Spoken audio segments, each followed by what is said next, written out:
PR ಪೇಜ್ಗಳನ್ನ handle ಮಾಡ್ತಿದ್ದಾರೆ, ಬೇಜನ್ ಖರ್ಚು ಮಾಡಿದ್ದಾರೆ. ಜೊತೆಗೆ ರಾಜಕೀಯ ಮುಖಂಡರ ಸಾಥ್ ಕೂಡ ಗಿಲ್ಲಿಗೆ ಇದೆ ಅನ್ನೋ ಒಂದು ಮಾತುಗಳು ಕೂಡ ಕೇಳಿ ಬರ್ತಿರೋವಂಥದ್ದು. ಅದಕ್ಕೆ ತಕ್ಕನಾಗಿ ರಾಜಕೀಯ ಮುಖಂಡರು, ಮಳವಳ್ಳಿ ಶಾಸಕರು ಅವರು ವಿಶ್ ಮಾಡಿರುವಂಥದ್ದು ಗಿಲ್ಲಿಗೆ.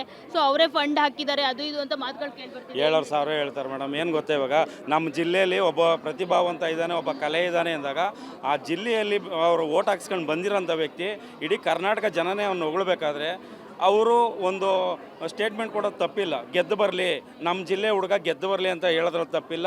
ಯಾವುದೇ PR ಇಲ್ಲ ಮೇಡಮ್.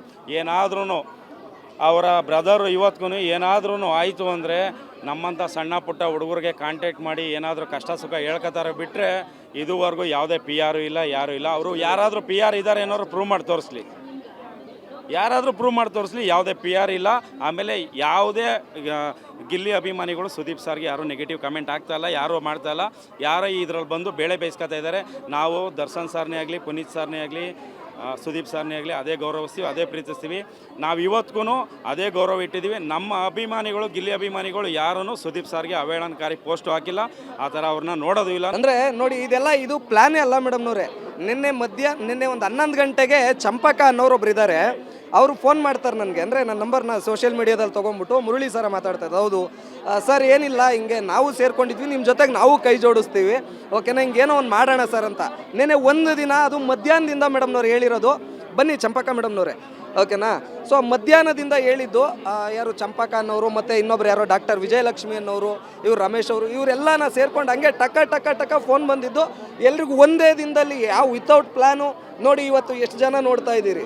ಇನ್ನೇನಾದರೂ ವಿತ್ ಪ್ಲಾನ್ ಮಾಡ್ಕೊಂಡ್ರೆ ಯಾರೋ ದುಡ್ಡು ಕೊಟ್ಟು ಎಸ್ ಮಾರ್ನಿಂಗ್ 11:30 ಕಾಲ್ ಮಾಡಿರೋದು. ವಿತಿನ್ 1 ಡೇನಲ್ಲಿ ಇಷ್ಟು ಪ್ರಿಪ್ರೇಷನ್ ಮಾಡ್ಕೊಂಡ್ವಿ.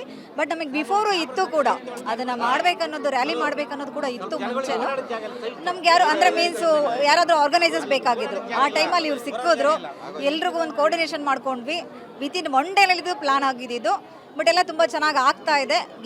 ಗಿಲ್ಲಿ ಗೆಲ್ಬೇಕು ಅನ್ನೋದು ಒಂದು ಥಾಟಲ್ಲಿ ಬಂದಿದ್ದೀವಿ ಮೇಡಮ್. ಕಾಮಿಡಿಗೆ ಹೆಣ್ಮಕ್ಳು ಬಿದ್ದು ನಗ್ತಿದ್ದಾರೆ. ಸೊ ನಿಮ್ಗೆ ಎಷ್ಟು ಇಷ್ಟ ಗಿಲ್ಲಿ ಅಂತ?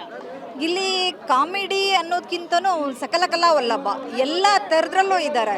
ಈವನ್ ಅವರು ಒಂದು ಗೇಮ್ ಆಗಿರ್ಬೋದು, ಒಬ್ಬರಿಗೆ ಒಂದು ಎಮೋಷ್ನಲ್ ಯಾವುದೇ ಎಲ್ಲ ಥರದ್ರಲ್ಲೂ, ಒಂದು ಲವ್ ಇರ್ಬೋದು, ಎಲ್ಲ ಥರದ್ರಲ್ಲೂ ಇದ್ದಾರೆ ಅವರು.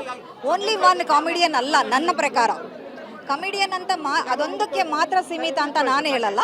ಅವ್ರಿಗೆ ಎಲ್ಲ ಥರ ಟ್ಯಾಲೆಂಟ್ ಇದೆ ಸರ್ ಮೇಡಮ್. ಟ್ಯಾಲೆಂಟ್ ಇರೋದ್ರಿಂದನೇ ಅವ್ರು ಗೆಲ್ಲಬೇಕಂತೇಳಿ ನಾವು ಇಷ್ಟರ ಮಟ್ಟಿಗೆ ಒಂದು ರ್ಯಾಲಿನ ಆಗಿರ್ಬೋದು, ಇಲ್ಲಿಂದ ನಾವು ಒಂದು ಶಿರ್ಡಿ ಸಾಯಿಬಾಬನ ಇದರಿಂದ ದೇವಸ್ಥಾನದಿಂದ ಇವನ್ ಎಲ್ಲ ನಾವು ಆಶ್ರಮಗಳಿಗೆ ಹೋಗ್ತಾ ಇದ್ದೀವಿ. ಆಶ್ರಮಗಳಿಗೆ ಹೋಗಿ ಅಲ್ಲಿ ಏನು ದೇವರ ಮಕ್ಕಳುಗಳಿದ್ದಾರೆ ಅವ್ರ ಕಡೆಯಿಂದ ಗೆದ್ದು ಬಾ ಗಿಲ್ಲಿ ಅನ್ನೋ ಒಂದು ಕಾನ್ಸೆಪ್ಟಲ್ಲಿ ಅವ್ರ ಕಡೆಯಿಂದ ಒಂದು ಅವ್ರ ಆಶೀರ್ವಾದ ತೊಗೊಂಡು ಇದನ್ನು ಮಾಡ್ತಾ ಇದ್ದೀವಿ ಮೇಡಮ್. ಸ್ನೇಹಿತರೆ, ಗಿಲ್ಲಿ ಮೇಲೆ ಒಂದು ಕವಿತೆ ಬರೆದಿದ್ದೀನಿ. ಮಾತಿನಲ್ಲೂ ಹಾಸ್ಯದ ಒನಲು ಹರಿಸುವವನು, ಗಂಭೀರದ ಕ್ಷಣವನ್ನು ನಗೆಯ ಕಡಲಲ್ಲಿ ತೇಲಿಸುವವನು, ತಮಾಷೆಯ ಮಾತುಗಾರ, ಅದ್ಭುತ ಕಲಾಕಾರ, ಇವನ ನಟನೆಯ ಮುಂದೆ ಸಾಟಿ ಇಲ್ಲ ಯಾರೂ ಅಪ್ಪಟ ಬಂಗಾರ. ನಗಿಸುವುದಷ್ಟೇ ಅಲ್ಲ, ಮನಸೋಲುವಂಥ ಸ್ನೇಹ ಇವನದು, ಕಾವ್ಯಾಳ ಜೊತೆಗಿನ ಬಾಂಡಿಂಗ್ ಅಪ್ಪಟ ಚಿನ್ನದಂಥದ್ದು. ಗೆಳತಿಯ ಕಷ್ಟಕ್ಕೆ ಹೆಗಲಾಗಿ ನಿಲ್ಲುವ ಧೀಮಂತ, ಸ್ನೇಹದ ನೈಜ ಅರ್ಥ ತಿಳಿಸಿಕೊಟ್ಟ ಅಪ್ಪಟ ಗೆಳೆಯ ಇವನಂತ. ಬಿಗ್ ಬಾಸ್ ಲೋಕದಲ್ಲಿ ಒಂಟಿ ಸಿಂಹದಂತೆ ನಿಂತವನು, ನಂಬಿದವರ ಕೈ ಬಿಡದ ನಿಷ್ಠೆಯ ಉಸಿರಿಯವನು. ಫನ್ನಿ ಇರಲಿ, ಆಟ ಇರಲಿ, ಟ್ಯಾಲೆಂಟ್ ಫುಲ್ಲು ಇದೆ, ಸಿನಿಮಾ ಮಾಡಿ ಗೆಲ್ಲುವ ಲಕ್ಷಣ ಎಲ್ಲ ಕಾಣ್ತಿದೆ. ಡಮಾಲ್ ಡಿಮಿಲ್ ಡಕ್ಕ, ನಮ್ಮ ಗಿಲ್ಲಿ ಗೆಲ್ಲೋದು ಪಕ್ಕ.